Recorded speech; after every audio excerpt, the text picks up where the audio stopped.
Vaibhav Suryavanshi ఎంట్రీతో opening slot కోసం పోటీ చాలా విపరీతంగా పెరిగిపోయింది.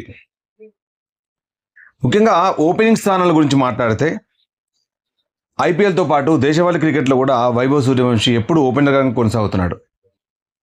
ఆరంగేట మ్యాచ్లోనూ అతడు ఇన్నింగ్స్ ఓపెన్ చేసే అవకాశం మాత్రమే ఉంది. ఎందుకంటే అతనికి వన్ డౌన్ కానీ ఆ తర్వాత వచ్చి ఆడిన అలవాటు లేదు. ముఖ్యంగా అతను ప్రసిద్ధి చెందిన ఆట, అతని అద్భుతమైన స్ట్రైకింగ్స్ అన్నీ కూడా బౌండరీ బయటనే అతనికి ఆడడం అంటే ఇష్టం. ముఖ్యంగా అతను పవర్ ప్లేని అద్భుతంగా ఉపయోగించుకోవడంలో సిద్ధహస్తుడు.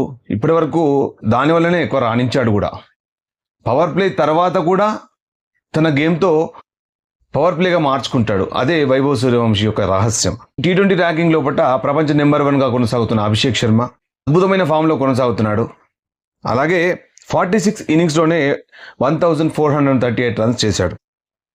2 శతకాలు, 10 అర్ధశతకాలతో 190కి పైగా స్ట్రైక్ రేట్తో దూసుకుపోతున్నాడు. మరోవైపు సంజు శాంసన్ గత T20 లోపల హీరోగా నిలిచాడు, కీలక సభ్యుడిగా ఎదిగాడు.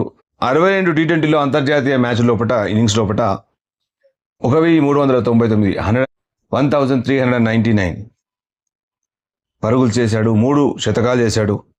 అలాగే 156.84 స్ట్రైక్ రేట్తో కొనసాగుతున్నాడు. ముఖ్యంగా అతను ఓపెనింగ్ అంటే చాలా ఇష్టం. ముఖ్యంగా షార్ట్ పిచ్ డెలివరీస్ని మిడ్ వికెట్ మీదుగా, లాంగాని మీదుగా సిక్సర్లు సాధించడం అతనికి ఇష్టం. అతని వెన్నతో పెట్టిన విద్య కూడా. అలాగే లాఫ్టర్ షాట్లు ఆడడంలో సిద్ధహస్తుడు. ముఖ్యంగా స్పిన్నర్లను, ఫాస్ట్ బౌలర్లను తేడా లేకుండా యథేచ్ఛగా షాట్లు ఆడడంలో దిట్ట.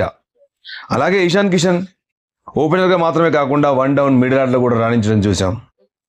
45 T20s లోపల 1328 రన్స్ చేశాడు, 100. అలాగే 10 అర్ధశతకాలతో 148.05 స్ట్రైక్ రేట్తో ముందుకెళ్తున్నాడు.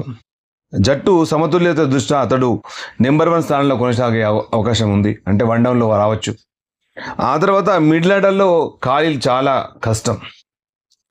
శ్రేయస్ అయ్యర్ అతను కెప్టెన్, అతను తప్పించలేరు.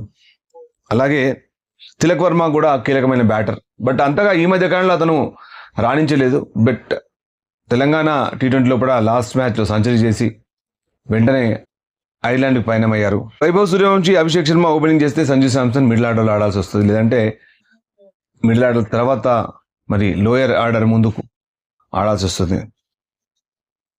లేదంటే అభిషేక్ శర్మ ఆర్ సంజు శాంసన్ ఎవరికో ఒక్కరికి అవకాశం మాత్రం లభిస్తుంది. ఇక ఆల్రౌండర్ల విషయానికి వస్తే అక్షర్ పటేల్, శివం దూబే,